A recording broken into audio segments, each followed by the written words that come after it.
Assalamualaikum, salam literasi. Butuh buku masih dalam edisi Ramadan 1445 Hijriah. Ramadan bulan literasi. Ayo cerita apa yang kita baca. Kesempatan kali ini satu buku karya Anies Mata. Judulnya Pesan Islam Menghadapi Krisis. Buku yang sebenarnya pernah saya baca, tapi di Ramadan ini saya baca ulang untuk murojaah ya. Karena memang dulu kayaknya pernah sempat kami diskusikan bersama teman-teman dalam santuy literasi. Tapi waktu itu kami hanya pemantik diskusi, narasumbernya Kak Rahma kalau salah. Tapi buku ini mau tak ceritain buku ini ya untuk malam ini ya. Buku ini terbit di tahun 2021, Oktober 2021. Dan sebenarnya diakui oleh Anies Mata dalam kata pengantar penulisnya bahwa buku ini memang kumpulan beberapa tulisan-tulisan Anies Mata dalam berbagai media maupun naskah ceramah gitu di sepanjang masa-masa pandemi tahun 2020.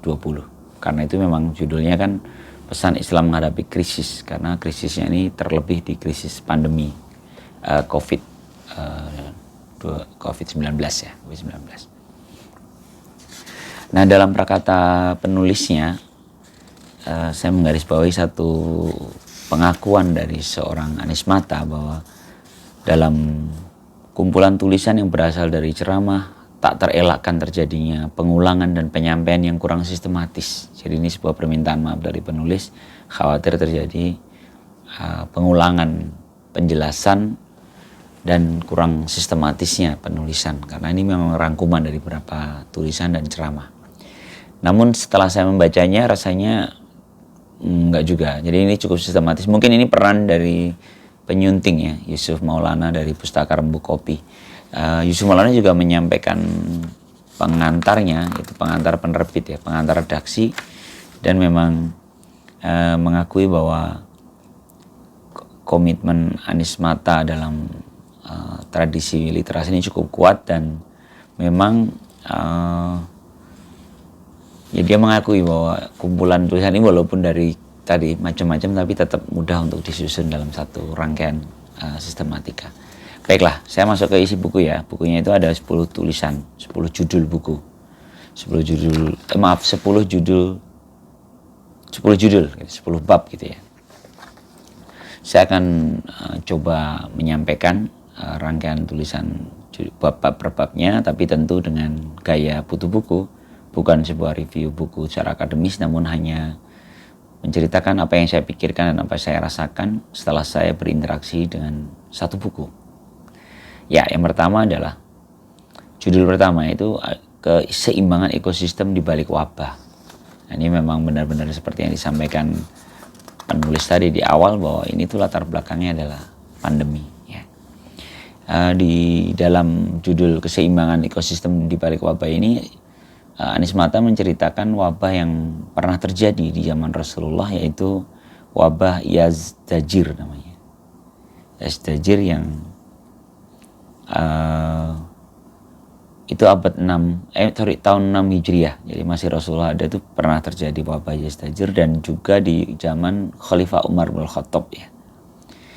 Nah, dalam suasana yang pandemi seperti itu, wabah dan krisis-krisis yang lain itu seperti saat gelap. Jadi tugas kita adalah membuka pikiran atas semua kemungkinan. Sebenarnya kalau di tulisan Anies Mata itu nggak sekedar pikiran, membuka pikiran dan menyiapkan mental atas segala kemungkinan. Jadi tugas kita itu. Dan keduanya ini membutuhkan di sini dibahas ada dua keseimbangan. Keseimbangan rasional, jadi cara kita tetap dalam berpikir nalar gitu ya, tetap memahami. Makanya kalau di beberapa cerita-cerita pengalaman seorang yang terkena musibah gitu, entah itu kena tsunami atau kena bencana apa gitu kan, sering ada ya di wawancara setelah dia selamat. Rata-rata mereka itu adalah orang-orang yang para korban yang dia masih tetap nalar saat kejadian gitu. Karena kalau udah kehilangan kesadaran kan bisa kemana-mana. Tapi ketika dia masih nalar, biasanya terus dia bisa berpikir jernih, dia tidak terlalu emosi, dia bisa menghadapi takutnya, gitu, maka dia selamat. Itu yang pertama, keseimbangan rasional.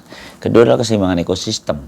Ya, ini adalah pemahaman kita atas etika lingkungan kalau di sini di Anies Mata. Memang ada beberapa ayatnya ya, saya nggak sampaikan semuanya karena ini terus terang buku ini buku yang sangat komprehensif ya. Jadi kalau teman-teman membaca di bulan Ramadan kayaknya cocok ya. Karena detail sekali banyak ayat-ayatnya. Bahkan kalau tekniknya Anies Mata saat menjelaskan, saya pernah ikut satu kajiannya di bulan Ramadan tahun 2020. Beliau mengajarkan waktu itu tafsir ya. Memang ada di sini bahasannya tentang Ratu Balkis dan Nabi Sulaiman. Waktu itu kami ikut kelas online gitu ya. Anies Mata menyampaikan bahwa dia menyarankan para mustami, para peserta untuk membawa 2 mushaf sampai 2 Quran. Jadi biar di satu kanan ini membuka ayat-ayat tentang misalnya waktu itu kami membandingkan Balkis ya, kayak cerita Ratu Balkis dan Nabi Sulaiman, yang di sini adalah cerita bagaimana Nabi Yusuf. Konon sampai diajarin begitu cara belajarnya Anies Mata. Jadi buku ini pun seperti itu. Kalau teman-teman mau menikmati, kita seperti membaca Al-Quran. Jadi ini di bulan Ramadan cocok lah ya. Biar kita tidak tertinggal juga tilawah Al-Qurannya. Oke ya. Nah, tadi poin terakhir tadi tentang kesadaran ekosistem tadi, Anies Mata menyampaikan bahwa kesadaran ekosistem itu, kesadaran atas lingkungan itu, atas lingkungan hidup ya, bagi seorang muslim itu adalah bukti pemaknaan iman karena wujud tauhid rububiyah dalam dirinya. Jadi ini dalam banget ya. Jadi kalau kita mengerti lingkungan kita, kan sebenarnya kasus wabah itu semua juga ada aspek lingkungannya kan yang kita colek kan. Konon katanya itu pemanasan global, di kutub utara mulai mencair, lalu ada virus-virus yang tertanam di dalam suhu yang sangat dingin itu kembali lari bergerak ke arah permukaan bumi yang dihuni oleh kita gitu. Konon katanya begitu. Jadi nanti kalau semakin pemanasan global ini terus berjalan, bisa jadi nanti ada gelombang virus-virus yang lain. Dan kalau kita memahami itu, lalu kita ikut menjaga alam, menjaga lingkungan kita, maka itu adalah wujud dari tauhid rububiyah. Apa itu tauhid rububiyah? Adalah memahami keesaan Tuhan dari sudut Tuhan sebagai pemelihara alam. Gitu. Itu di alinea terakhirnya Anies Mata dibahas. Oke. Bab 2, judul yang kedua, respon jiwa menghadapi krisis. Respon jiwa menghadapi krisis ini saya cuman sekilas aja lah ya. Jadi ada dua judul, subjudul, yaitu kepasrahan dan kesabaran. Jadi atas respon itu apa yang kita rasakan? Kepasrahan dan kesabaran, dan karakter kebangkitan. Karakter dan kebangkitan. Jadi satu sisi pasrah dan sabar, tapi di sisi lain kita harus membangun karakter yang kuat untuk kita bangkit. Saya pikir itu cocok ya, tema negara kita kan setelah krisis kan bangkit lebih cepat gitu kan. Cocok. Kemudian yang ketiga, judul yang ketiga adalah kepemimpinan di tengah krisis.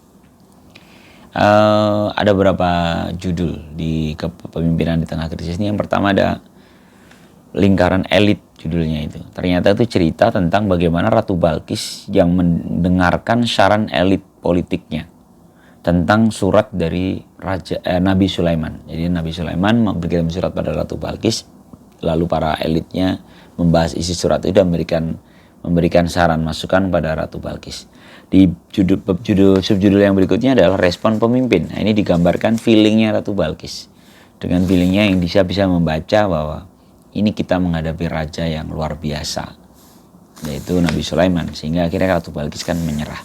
Jadi keputusan Ratu Balkis untuk tidak tersulut dalam perang itu disebut sebagai respon pemimpin yang hati-hati. Jadi ada kalimat indah dari kalimat yang saya garis bawahi lah gitu ya. Kalimatnya Anies Mata bahwa selain firasat yang benar diperlukan juga kejujuran dalam menangani krisis. Kejujuran atas kemampuan kita, atas kondisi kita, sesuai analisa SWOT kita. Kadang-kadang kan kita terlalu emosional. Dalam kondisi yang krisis, firasat kita sudah mengatakan ini kita akan menghadapi kekuatan yang luar biasa, tapi kita nggak jujur dengan diri kita. Sehingga kita bisa kita lawan nih. Akhirnya kita hancur karena kita nggak jujur terhadap kondisi diri kita sendiri. Jadi ini menjadi poin yang penting dalam respon pemimpin. Juga ada subjudul pemimpin dan krisis, yaitu bagaimana Yusuf menafsiri mimpi sang raja. Ya, menurut saya itu menarik juga ya. Lalu ada kegagalan membaca tanda. Ini ada sebuah poin yang tidak mau keluar dari. Jadi terkadang godaan kita itu tidak mau keluar dari zona nyaman. Jadi setelah kita tahu, setelah membaca tanda-tanda, tapi kita ngerasa bahwa misalnya keputusannya ya kayak kasusnya Nabi Yusuf kan, akhirnya raja memutuskan untuk berhemat kan, karena mimpinya itu akan ada 7 tahun paceklik gitu kan. Jadi kita harus berani untuk keluar dari titik nyaman. Kemudian ada kalimat berikutnya, itu kontradiksi pada suatu sistem biasanya terjadi pada waktu yang lama dan akumulatif sebelum akhirnya meledak. Jadi karena perlunya kita cermat membaca tanda-tanda itu karena kontradiksi, perbedaan sesuatu yang akhirnya krisis, yang akhirnya nanti memicu ledakan itu tuh biasanya akumulatif gitu, sehingga dia waktunya lama. Kalau kita nggak sabar, nggak membaca tanda-tanda secara jauh ke depan, bisa jadi kita salah, sehingga kita berbenturan dengan saat titik ledaknya si kontradiksi itu. Kontradiksi itu berarti kan rentang gitu kan. Krisis kan sebenarnya seperti perpegangan yang berlebihan gitu. Kalau kita nggak membaca itu, jangan-jangan sampai meledak atau putus kalau karet itu ya, karena kita nggak membaca secara jauh. Oke, itu di judul yang ketiga, yaitu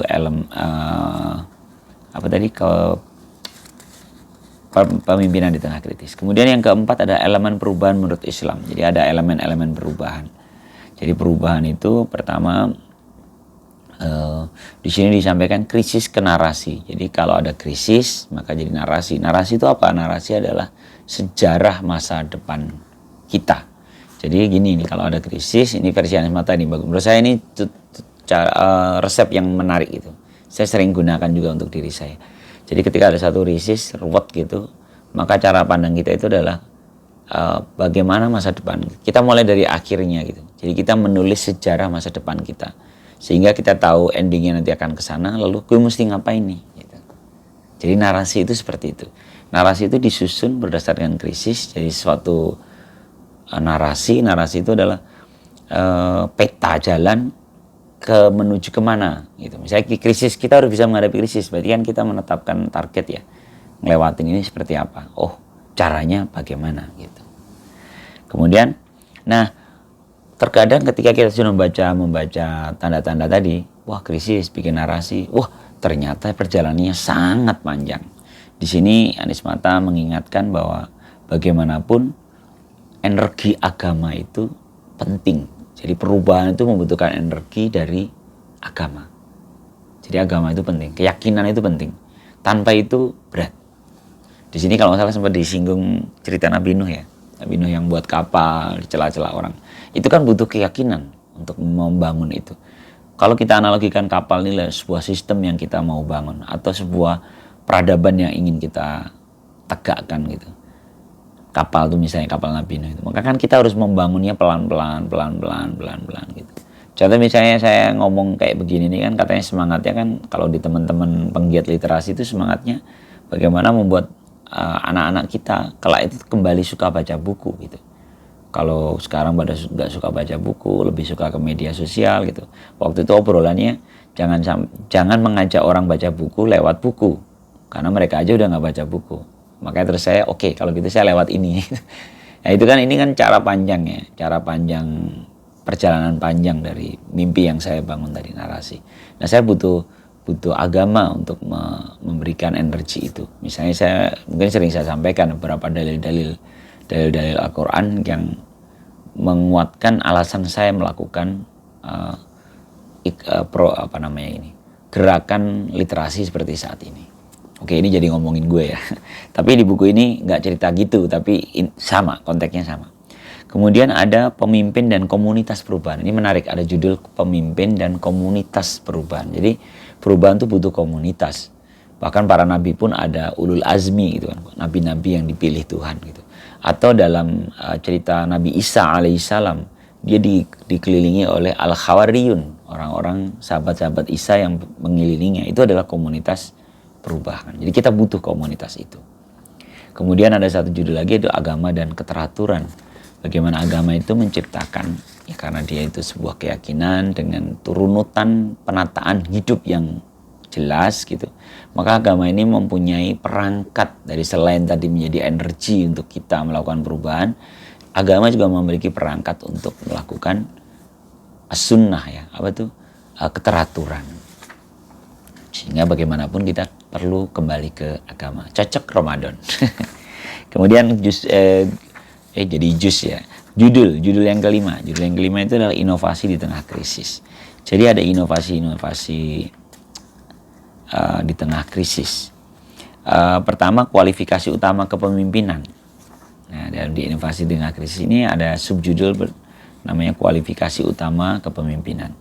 Ada 5 kualifikasi utama yang disampaikan oleh Anies Mata. Menurut saya ini menarik ya. Pertama adalah stres resisten. Jadi seorang pemimpin hendaknya memiliki daya tahan terhadap stres. Ini penting ya. Bagaimana kita bersandar pada seorang pemimpin yang dia sendiri nggak bisa mengendalikan stresnya. Stres ini kan peregangannya, ke stres emosional kita. Gitu. Jadi harus ada stres resisten.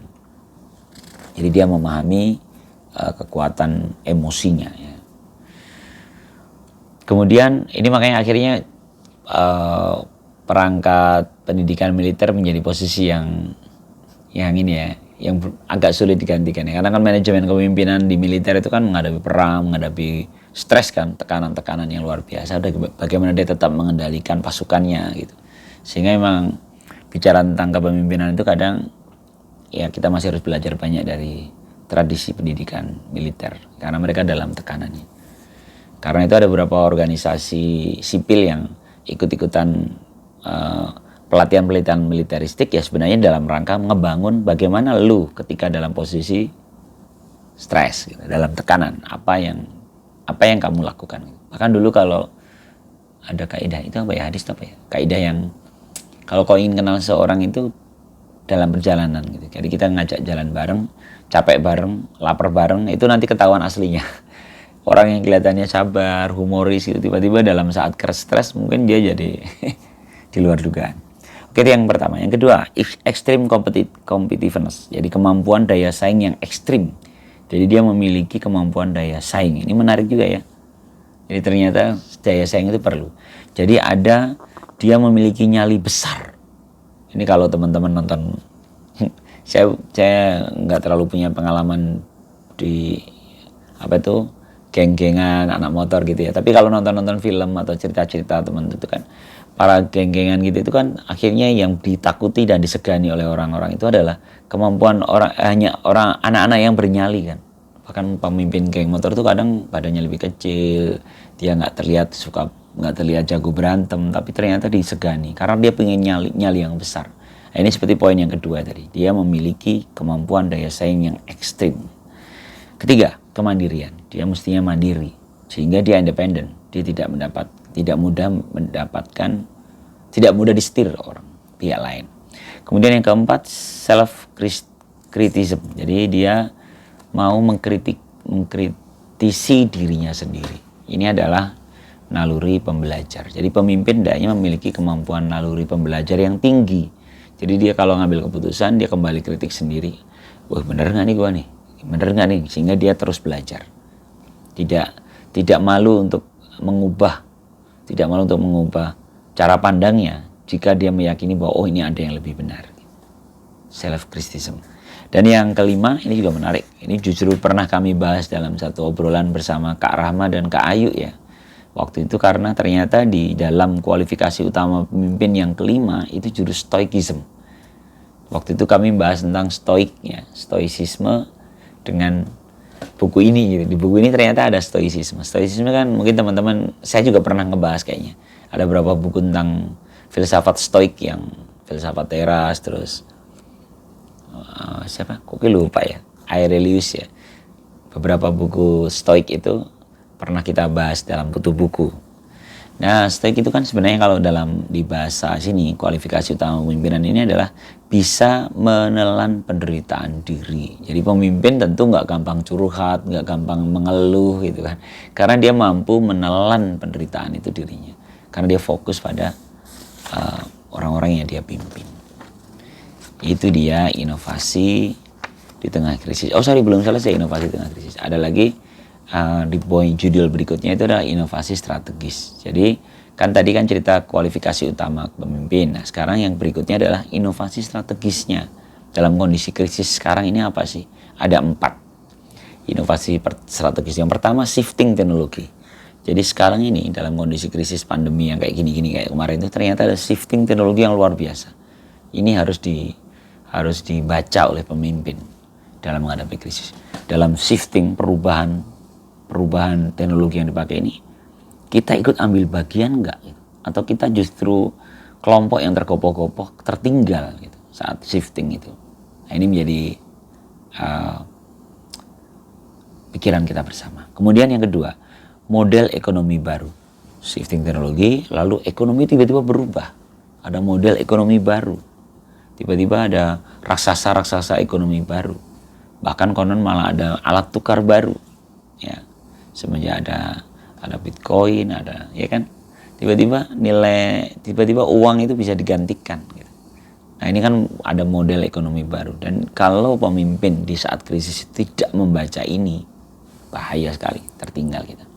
Kemudian yang ketiga, konflik supremasi. Jadi konflik supremasi mau nggak mau ada ya. Jadi mereka nanti akan berseteru dan melahirkan 4, yaitu new rules of the games. Jadi ada peta supremasi baru. Jadi ada konflik supremasi kencang, lalu lahirlah new rules of the game. Ada peta supremasi baru. Ini harus dibaca oleh kita bersama, terlebih pada pemimpin. Cocok saya bahas sekarang ya, nggak dalam suasana pemilihan umum. Jadi ini kita tidak ngomongin siapa, tapi kita bicara tentang karakteristik yang dibutuhkan pemimpin. Oke, yang keenam, Al-Quran dan geopolitik. Ini juga menarik karena biasa teman-teman mungkin kalau yang sudah mulai kebayang gitu, Al-Quran dan geopolitik. Ini membahas surat Ar-Rum, ya kan? Surat Ar-Rum itu kan cerita bagaimana pelajaran geopolitik di saat itu loh, di masa Rasul dan para sahabatnya, Allah sudah memberikan pesan-pesan ngesepil gitu kalau anak sekarang ya, ngesepil ramalan-ramalan tentang pergeseran supremasi antara Romawi dan Persia. Kemudian ada satu, ini penjelasan tentang konflik supremasi yang di awal tadi ya, yang di sebelum ini. Sebelum ini kan kita bicara inovasi strategis kan, poin keempatnya adalah konflik supremasi. Konflik supremasi itu kalau bahasanya namanya Thucydides itu seorang penulis yang pernah menulis tentang Peloponnesian War. Jadi perang antara takut salah nukil ya, Atlanta dan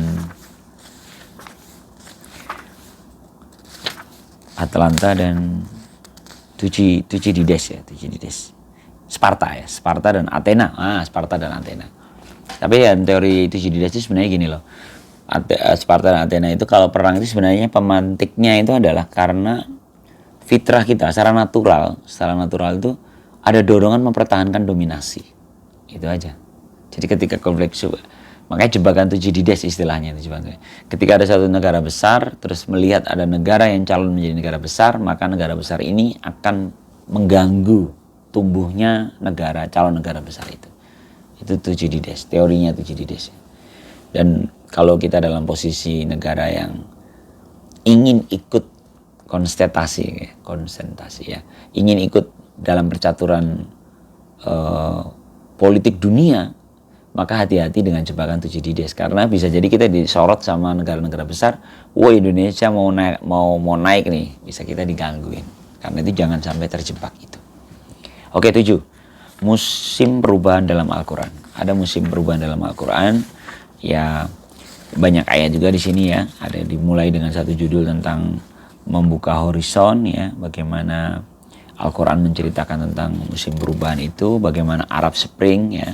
Lalu ada judul juga, judulnya Tajdid dan Siklus Perubahan. Tajdid itu pembaharu ya, pembaharu dan siklus perubahan. Di sini Anies Mata menukil pandangan Ibnu Khaldun dalam buku Muqaddimahnya tentang usia umur negara ya. Umur negara itu kata Ibnu Khaldun sekitar 120 tahun, yang itu bermakna tiga generasi. Jadi satu generasi itu 40 tahun, maka 40 tahun, 40 tahun, 40 tahun, jadi 120 tahun. Tiga itu bisa jadi siklus umur negara itu ya. Dia tumbuh, dia dewasa, dia menua, lalu hilang aja. Jadi ketika kita mengetahui siklus negara memang begitu ya, kita jadi bisa memahami arahnya kemana nih kalau negara kita gitu. Atau kita kalau udah mulai menua, gimana cara menyelamatkannya gitu. Ada juga satu judul konsepsi barat tentang siklus perubahan, tapi saya lihat sih ini ya cara pandang barat ya. Kalau tadi cara pandang Al-Quran dan ulama muslim dalam hal ini Ibnu Khaldun, dari sudut pandang barat juga diangkat oleh Anies Mata dan diakhiri pada menemukan relevansi pada kehidupan bernegara kita sekarang ini. Kita masuk ke tahapan yang mana?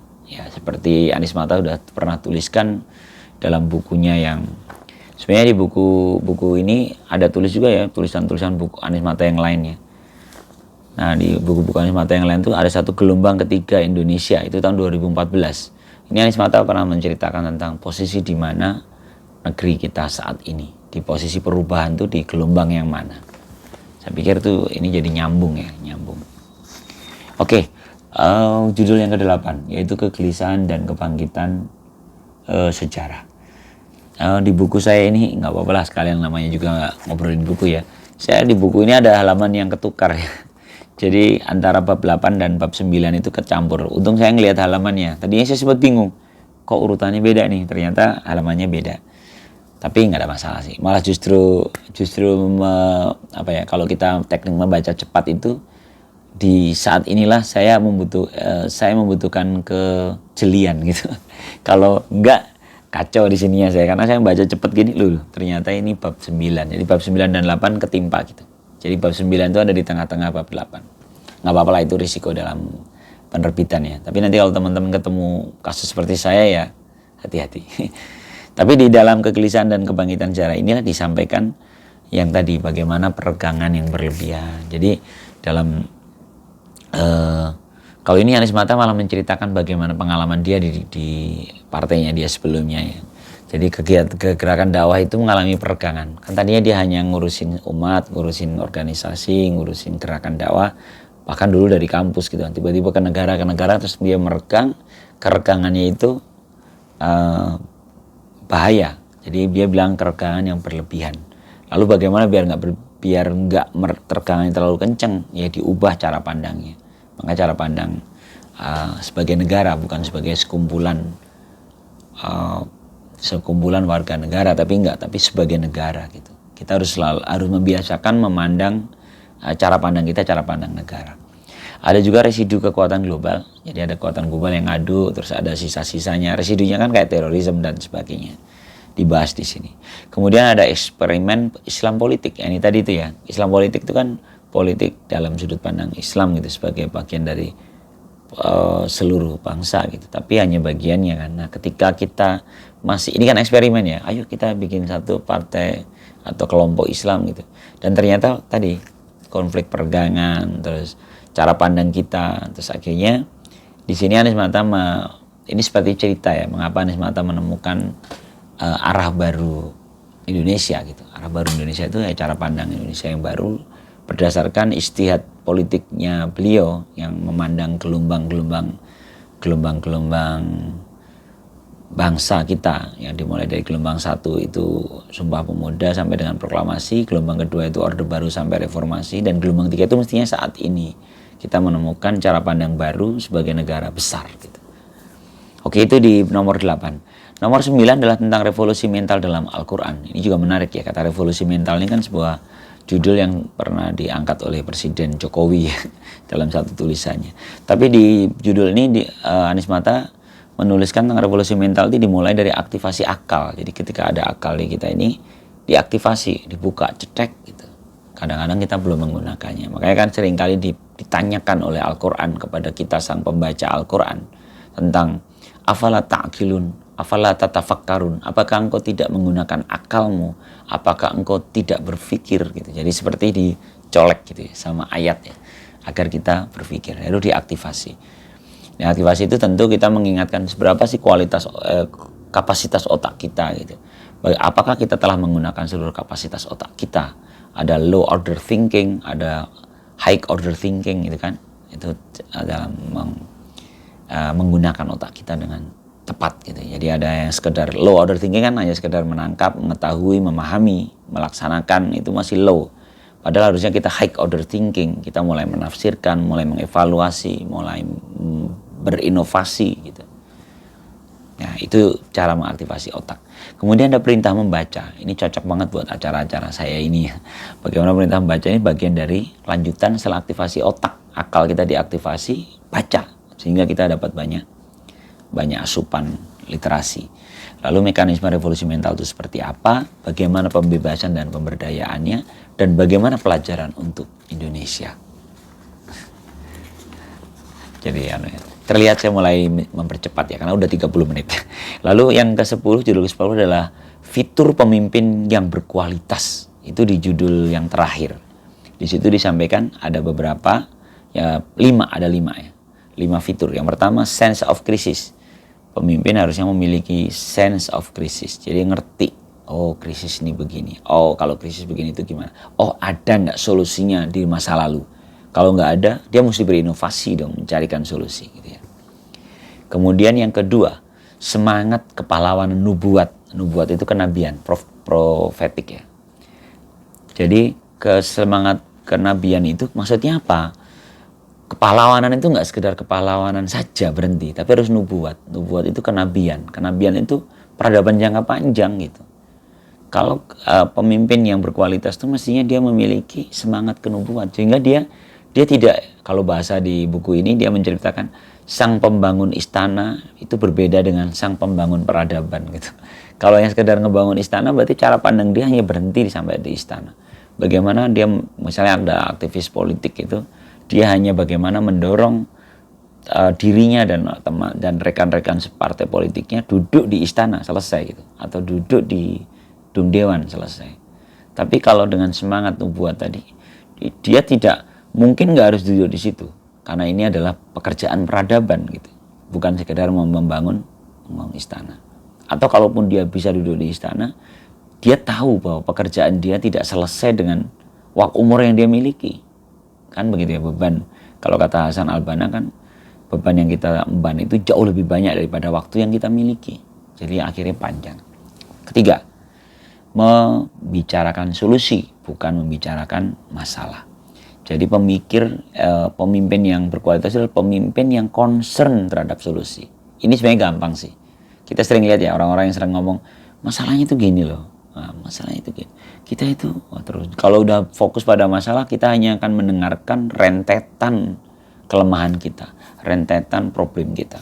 Sementara kita butuh orang-orang yang kalaupun mau ngomongin masalah ya pembukaan, biasalah metodologi ilmiah kan begitu ya, identifikasi masalah lalu solusi gitu. Jadi dia orientasinya pada solusi. Kemudian 4, solidarity maker. Jadi pemimpin yang berkualitas itu seorang yang mampu membangun solidaritas, bukan jalan sendiri gitu. Pemimpin yang berkualitas itu seperti seorang yang naik gunung membawa 5 anak buahnya, dia naik gunung, maka dia bisa pilah-pilah nih anak buahnya yang paling lemah jalannya siapa, yang kira-kira dia akan kecapean yang mana, dia taruh di jalan di posisi yang mana, jangan sampai dia nggak bisa manage anak buahnya itu sehingga akhirnya yang paling kuat jalan duluan lalu yang tertinggal, kan berbahaya gitu. Nah solidarity maker itu dia bisa mengerti kemampuan yang dia pimpin dan dia tidak akan meninggalkan mereka yang dipimpinnya. Jadi mereka berangkat bareng-bareng, berubah bareng-bareng, menjadi lebih baik bareng-bareng. Yang kelima, efektivitas.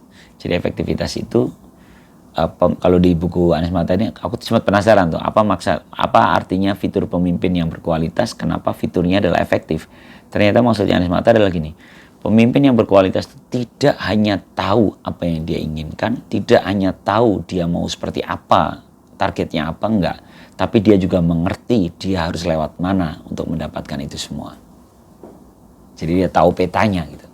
Itu baru efektif. Demikian kata Anies Mata di alinea terakhir pada tulis judul yang terakhir, yaitu faktor pemimpin yang berkualitas.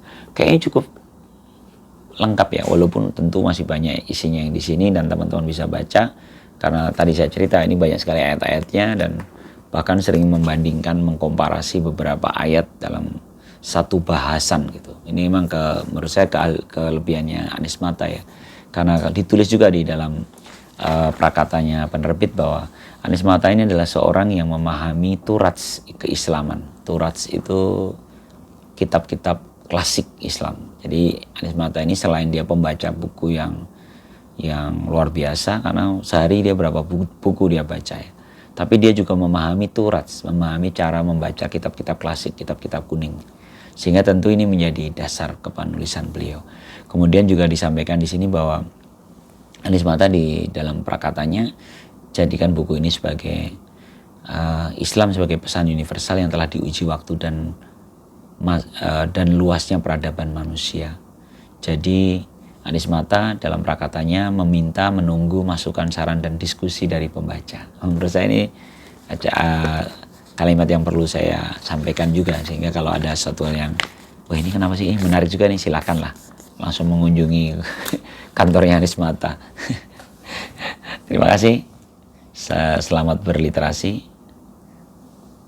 Assalamualaikum warahmatullahi wabarakatuh.